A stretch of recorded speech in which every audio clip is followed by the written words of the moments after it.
In the shadow of the banyan tree, I sat clutching the tools of my trade with trembling hands. My baskets, though useful, lacked the beauty that echoed the artistry I longed to achieve. The voices of the villagers weighed heavily on my mind, their dismissive remarks piercing through my fragile pride. Each frayed edge, each uneven weave felt like a mirror reflecting my inadequacies. I gazed into the distance, where Buddha walked with gentle grace. His presence, serene and unwavering, seemed to carry answers to questions I had not yet dared to voice.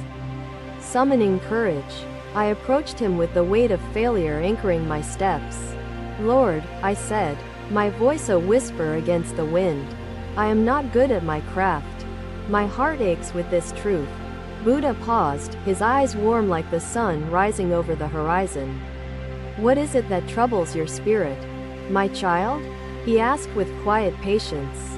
I hesitated, the lump in my throat a stubborn barrier to my confession. "I weave baskets, my lord, but they are plain. I strive for beauty and fail with each attempt." "Show me your creation," Buddha said, his tone gentle but firm. I handed him a basket, its uneven edges a testament to my struggles. He examined it carefully, his fingers tracing the imperfections with deliberate grace. "Ananda," he began, "tell me, does this basket hold what is placed within it?" "Yes, my lord," I replied, struggling to understand the significance of his inquiry. "Its form may lack elegance, but it fulfills its purpose." Buddha placed the basket before us, its humble shape illuminated by the golden sunlight filtering through the tree's canopy. "Purpose is the essence of utility," he said. "Beauty is not a requirement for function. Yet your dissatisfaction speaks of a deeper yearning." I lowered my gaze, feeling the sting of truth. "My lord, my hands fail to transform purpose into artistry. It feels as though I am unworthy of my trade."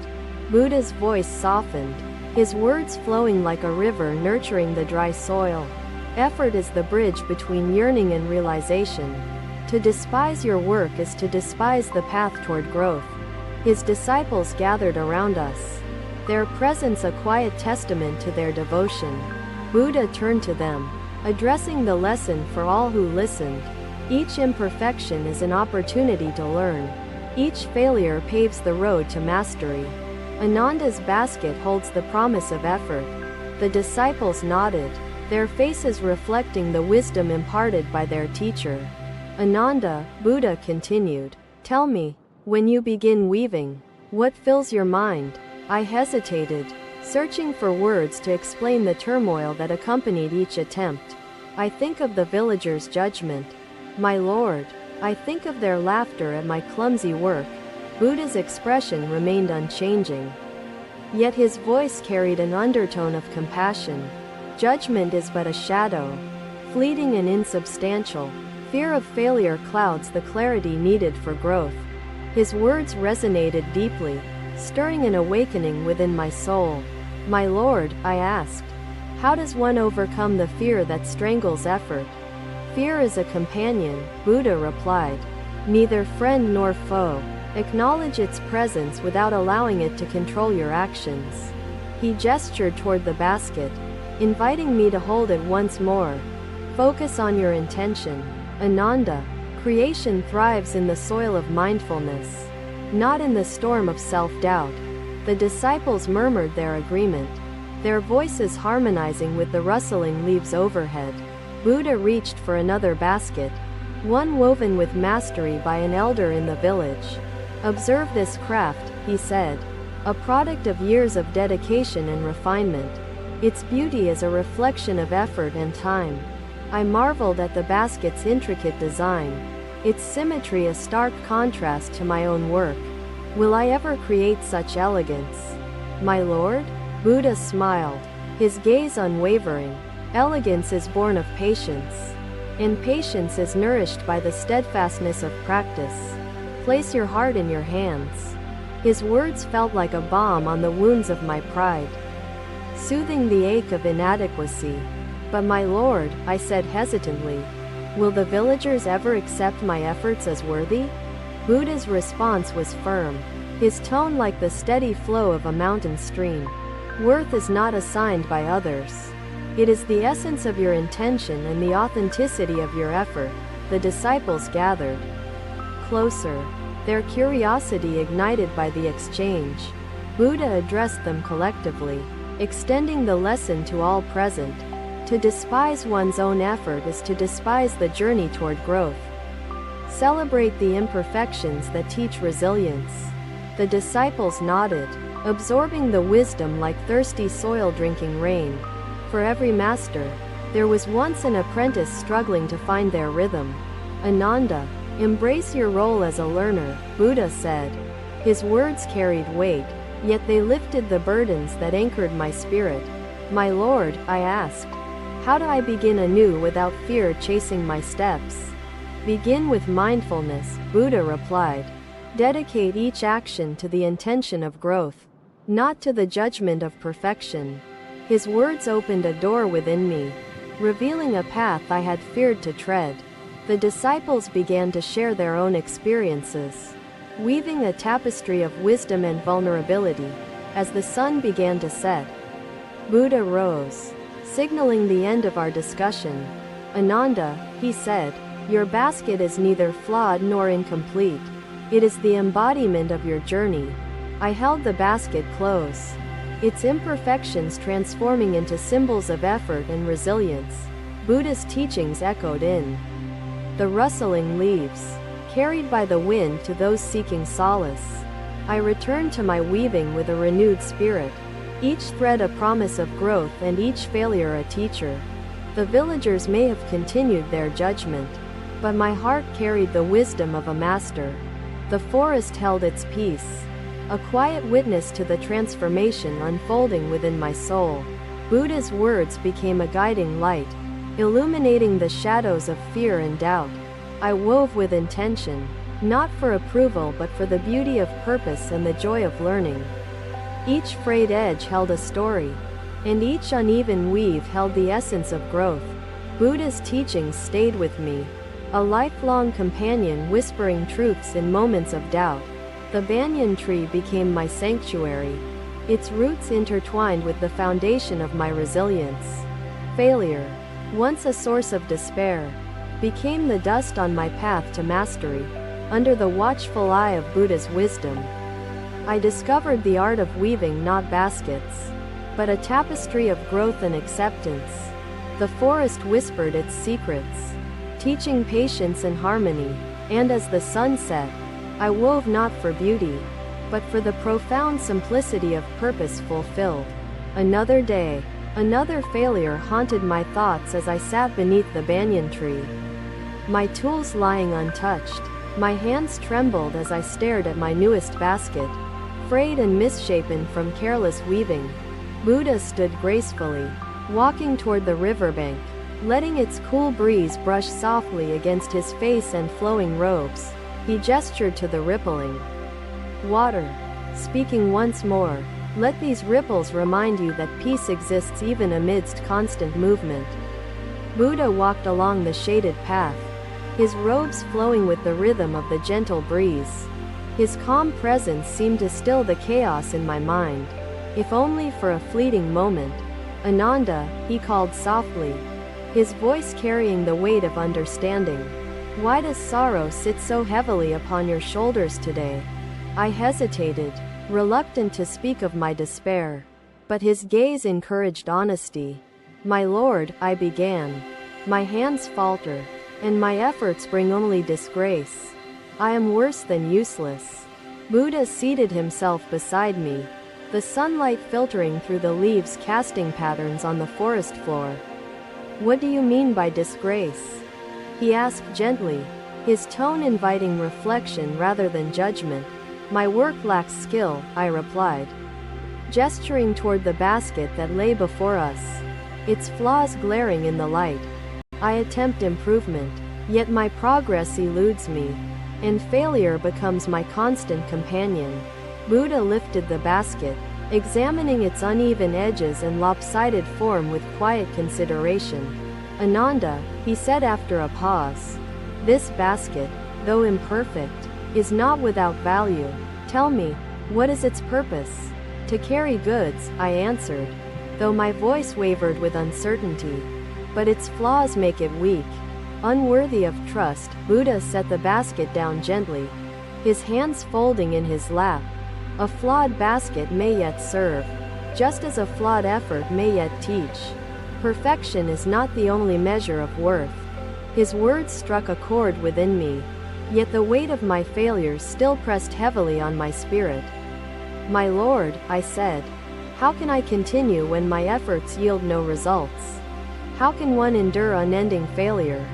Buddha's eyes met mine, his gaze steady and compassionate. Failure is not unending, Ananda. It is a season, like winter, that nourishes the soil for spring.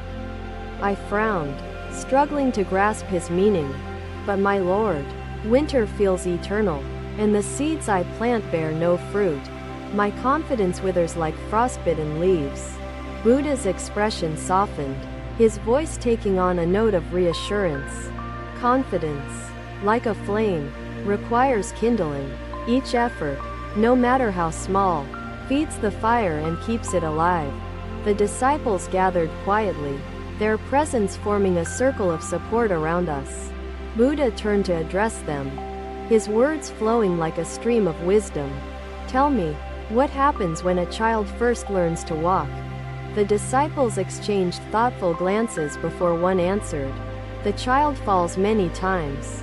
Yet each fall teaches balance until they walk with sure steps. Exactly, Buddha said with a gentle smile. Each fall is a step toward mastery. Each failure a lesson in resilience. He looked back at me, his gaze filled with unwavering faith. Ananda, your failures are not the end, but the bridge to growth. They are the teachers you resist. I nodded slowly, his words beginning to sink into the depths of my weary heart. But my Lord, I said, how do I find strength to rise each time I fall? How do I move forward? Buddha gestured toward the forest around us, its life teeming despite the challenges of nature. Observe the trees, Ananda, they endure storms, shedding leaves in harsh winds. Yet they grow taller with each passing year. I glanced at the towering trees, their resilience a silent testament to nature's unyielding spirit. Even in adversity, Buddha continued, there is growth, as long as one remains rooted in purpose and nourished by effort. The disciples murmured their agreement, their voices blending with the rustling leaves in harmonious reflection. Buddha's attention returned to the basket, his fingers tracing its flaws with deliberate care. Ananda, he said, what do you see when you look at this basket? I hesitated, unsure of how to answer. I see failure, my Lord. I see the evidence of my incompetence and the scorn it invites. Buddha's voice was soft, yet it carried the weight of profound insight. And I see effort, he said, the courage to try, the willingness to learn, and the potential for growth. His words brought an unexpected warmth to my chest, a flicker of hope amidst the ashes of despair. Effort, he continued, is not a guarantee of immediate success, but it is the foundation upon which all success is built. One of the disciples spoke up, sharing his own struggles with cultivating the fields in his village.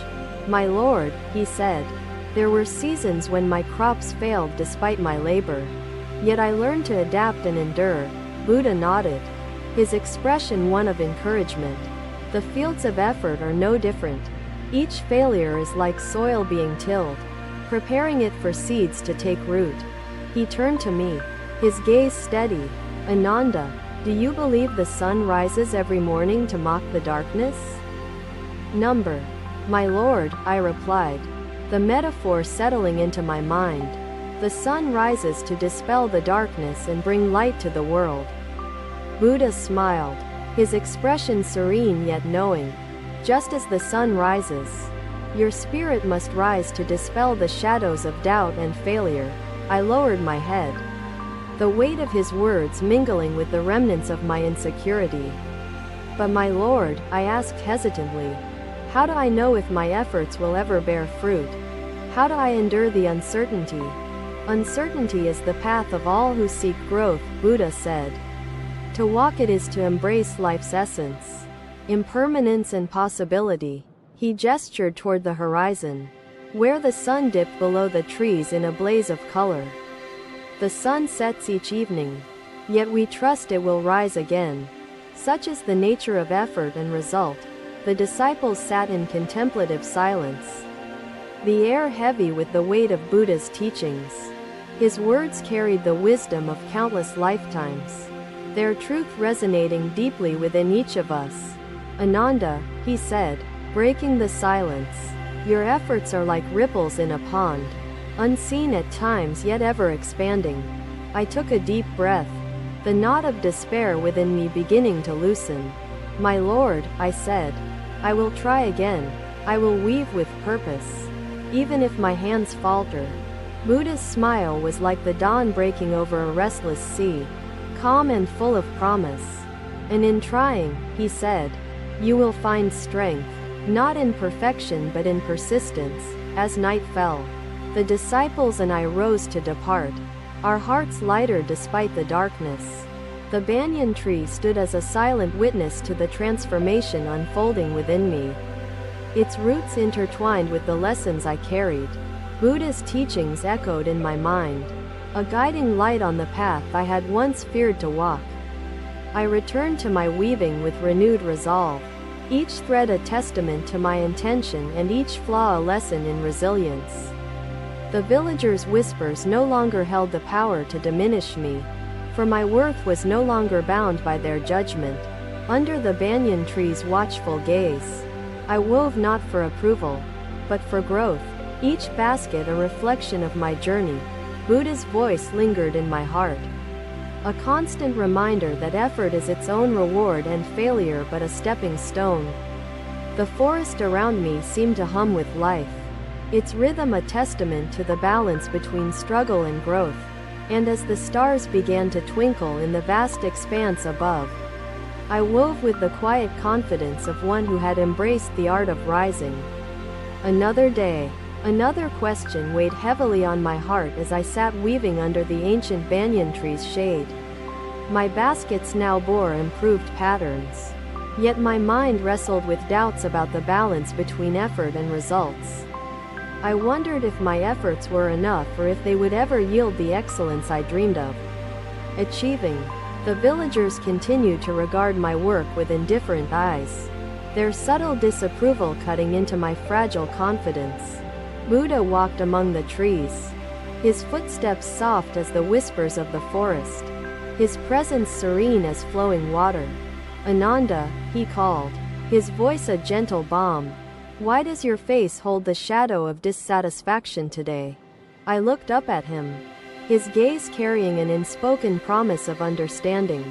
My Lord, I said hesitantly, I weave with devotion, yet the results seem to mock my efforts. Buddha seated himself beside me, his posture embodying calm contemplation, his presence inviting introspection. Ananda, he began, tell me, what do you seek when you weave your baskets? I hesitated, searching for the right words to describe my internal conflict. I seek beauty, my Lord, yet I also seek approval, as if it might validate my efforts and worth. His eyes softened, his expression one of quiet compassion. Approval is a fleeting shadow, Ananda. True worth lies in the purity of your intention and effort. His words stirred an awakening within me, yet my doubts lingered like the clouds refusing to yield to sunlight. But my Lord, I asked, how can one find peace when effort does not yield the desired result? Buddha gestured toward the forest, where the trees stood tall despite the trials of nature. Look to the trees, Ananda, they do not lament the seasons of barren branches, for they trust in the cycles of life. His gaze returned to me, his voice steady and filled with wisdom. Effort is the seed, intention the soil, and results are the fruit born of time and trust. The disciples gathered around us, their presence silent yet supportive. their faces reflecting the same curiosity I carried. Buddha turned to address them, his words flowing with the rhythm of nature's wisdom. "Tell me, what happens when a farmer plants a seed?" One disciple answered, "The farmer nurtures the soil, waters the seed, and waits patiently for the plant to grow." "Exactly," Buddha said with a gentle smile, his expression one of encouragement. "The farmer's effort does not demand immediate results. It trusts in the process of growth." He looked back at me, his gaze unwavering. "Ananda, your efforts are like seeds in the soil, unseen but alive with the promise of growth." I frowned, grappling with his metaphor, my doubts refusing to dissipate entirely. "But my lord," I said, "how can one endure when results remain distant, and doubt clouds the mind like a storm?" Buddha's expression softened further, his voice taking on a tone of reassurance. "Doubt is but a passing wind. Ananda, anchor your spirit in purpose, and the storm will pass, leaving clarity." His disciples nodded, their agreement resonating with the leaves rustling overhead, as if nature itself participated in the lesson. Buddha's attention returned to my basket, his fingers tracing its patterns with deliberate care. "Ananda," he said, "this basket, though imperfect, carries the promise of effort. It is a reflection of your journey." I sighed, struggling to find peace in his words, though their truth rang loudly in my heart. "My lord," I asked, "how does one determine the worth of effort without results to measure it against?" Buddha reached for another basket, one woven with mastery by a fellow disciple. "Observe this craft," he said, "a product of years of effort, patience, and faith in growth." The disciples began to share their own reflections, weaving a tapestry of wisdom from their diverse experiences. Buddha listened with quiet attention, his presence amplifying the depth of their insights. "For every result, there is an effort unseen," he said. "Effort alone is the flame that lights the path to fulfillment." The forest echoed with his teachings, the leaves seeming to hum with agreement, their movement gentle in the embrace of the wind. Buddha gestured toward the horizon, where the sun's light painted the earth in hues of gold and amber. "The sun rises each day, not to guarantee warmth, but to offer its light regardless of the clouds that might resist." I nodded slowly, his words settling into the depths of my restless spirit like seeds carried by fertile soil. "My lord," I said, "I understand that effort is its own reward, yet I still struggle to let go of my yearning." Buddha's gaze grew warmer, his expression one of patient understanding. "Yearning is the root of desire. Ananda, learn to channel it into intention rather than allowing it to bind your spirit." His disciples murmured their agreement, their voices blending with the gentle rustling of the leaves above. Buddha's presence seemed to amplify the stillness of the moment, his teachings weaving themselves into the fabric of our hearts. "Ananda," he said, "your baskets may one day carry beauty, but today they carry the promise of your unwavering effort." I looked at my basket again, its imperfections now appearing less like flaws and more like symbols of growth. "My lord," I asked hesitantly, "how do I find fulfillment in effort when results remain uncertain and approval eludes me?" Buddha's voice was soft yet firm, his words flowing with the clarity of flowing water. "Fulfillment arises from the harmony between intention and action, not from the fleeting measure of approval or external results." His disciples joined the discussion, sharing their own struggles and triumphs with effort and uncertainty. Their voices carried wisdom born of experience, their reflections weaving a tapestry of growth. Buddha listened with quiet patience, his presence amplifying the depth of their stories. "Each story carries the essence of effort," he said, "and each effort is a thread in the tapestry of life's journey." I sat quietly, absorbing the richness of his teachings, the weight of my doubts beginning to lift like mist yielding to sunlight. "My lord," I said, "I will continue to weave with purpose, trusting in effort to guide me toward growth. Buddha's smile was like the dawn breaking over restless waters, gentle yet full of promise. And in weaving with purpose, he said, "You will discover the balance between effort and results. Not in perfection but in persistence." As night fell, the disciples and I rose to depart, our hearts lighter despite the darkness. The banyan tree stood as a silent witness to the transformation unfolding within me. Its roots intertwined with the lessons I carried. Buddha's teachings echoed in my mind, a guiding light on the path I had once feared to walk. I returned to my weaving with renewed resolve, each thread a testament to my intention and each flaw a lesson in resilience. The villagers' whispers no longer held the power to diminish me, for my worth was no longer bound by their judgment. Under the banyan tree's watchful gaze, I wove not for approval, but for growth, each basket a reflection of my journey. Buddha's voice lingered in my heart, a constant reminder that effort is its own reward and failure but a stepping stone. The forest around me seemed to hum with life, its rhythm a testament to the balance between struggle and growth. And as the stars began to twinkle in the vast expanse above, I wove with the quiet confidence of one who had embraced the harmony between effort and intention. Thank you for watching. Buddha's teachings are always with you. Subscribe to our channel and we will see you in the next video. Thank you for watching. Buddha's teachings are always with you. Subscribe to our channel and we will see you in the next video.